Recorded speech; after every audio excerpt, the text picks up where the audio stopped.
시청자 여러분 안녕하십니까? 김신철 변호사입니다. 경제 사정이 어려워져 채무 변제를 지체하게 되면 채권자로부터 변제의 독촉을 받게 되죠. 처음에는 전화나 문자로 독촉을 하다가 나중에는 내용 증명 같은 문서를 보내고요. 심한 경우에는 채무자의 집과 직장에까지 찾아가 독촉을 하기도 하는데요. 이럴 때 채무자는 어떻게 대처해야 할지 몰라서 당황하게 됩니다.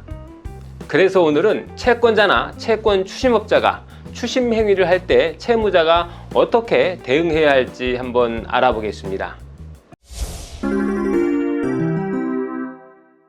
우선 채권자의 추심 행위에 채무자가 대응할 수 있는 방법은 크게 두 가지로 생각해 볼 수 있는데요.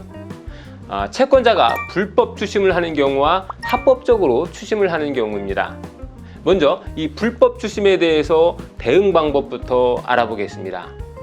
어떤 추심이 불법 추심인지는 채권의 공정한 추심에 관한 법률이라고 하는 법에서 규정하고 있는데요. 구체적으로 보면은 채권 추심자가 채무자의 소재 연락처 등을 문의하는 경우 외에 채무자의 가족, 친족, 직장 동료 등 관계인에게 연락을 하는 경우 불법입니다. 또 그들에게 채무 내용을 누설하는 경우도 역시 불법 추심이고요. 그리고 당연하겠지만 돈을 안 갚으면 어떻게 하겠다라는 내용의 협박이라든지 또 거짓말을 하면서 채권 추심을 하는 경우 이것도 역시 불법입니다. 그리고 오후 9시부터 오전 8시 사이에 야간에 채무자의 집에 찾아가는 것도 불법이고요. 또 다른 데에서 돈을 빌려서라도 내 돈 갚아라 라고 요구하는 것도 불법입니다. 또 채무자의 부모님이나 자녀에게 당신의 부모님이나 자녀의 빚을 대신 갚아라 라고 요구하는 것도 불법 추심에 해당하고요. 다수인이 있는 데서 채무에 관해서 공연히 알리는 행위 역시 불법 추심에 해당합니다.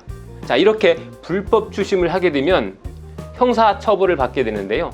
3년 이하의 징역이나 3천만 원 이하의 벌금에 처해지게 됩니다. 이럴 때는 증거를 확보해서 경찰에 고소해서 도움을 받는 것도 좋은 방법이겠습니다.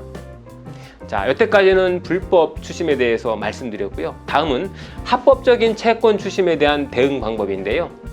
채권자가 법규를 준수하면서 채권을 추심하는 것은 채권자의 정당한 권리겠죠. 그러니까 채권자가 채무자를 방문해서 추심하는 행위 자체는 합법적이고 문제가 되지 않는데요. 이럴 경우에 채무자는 자신이 처한 현재 상황을 거짓 없이 채권자에게 얘기하고 양해를 구하든지 그것도 여의치 않으면 법적으로 해결하시는 것이 좋습니다. 돈을 갚을 수 없는데도 며칠 되면 돈이 나온다. 하루만 이틀만 좀 더 기다려달라 라고 하면서 당장의 상황만 모면하는 것은 채무자에게 오히려 불리하게 됩니다.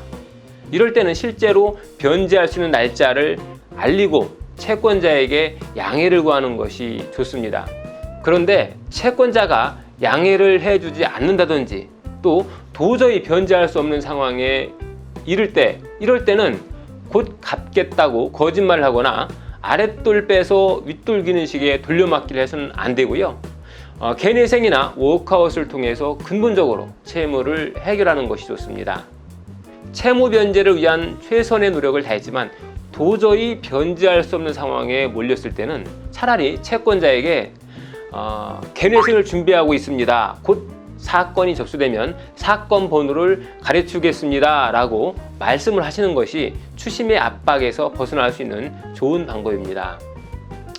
채무자가 개인회생이나 워크아웃을 신청하게 되면 채권자들도 해당 채권을 별도로 분리해서 관리하면서 더 이상 채권 추심을 진행하지 않습니다. 개인회생 사건의 경우 신청서를 제출하면 대개 곧바로 금지 명령이 발령되어서 채권자가 추심 행위를 할 수 없게 되는데요. 때문에 가장 빠르고 효과적인 채권 추심에 대한 대응 방법이 될 수 있습니다. 그리고 간혹 스트레스를 받는다고 채권자의 전화를 받지 않고 무시하는 분들도 있는데요. 이것은 좋지 않은 방법입니다. 이럴 경우에 채권자는 소송을 앞당겨서 제기할 수도 있고요. 또 전화통화가 불가능하다는 이유로 회사나 자택에 직접 방문 추심을 할 수도 있습니다. 어차피 벌어진 일이라면 피하지 마시고 그 상황에 맞는 적절한 법적 조치를 취하시는 것이 좋습니다. 오늘은 채권자의 추심에 대응하는 채무자의 대응 방법에 관해서 알아봤습니다. 김신철 변호사였습니다. 감사합니다.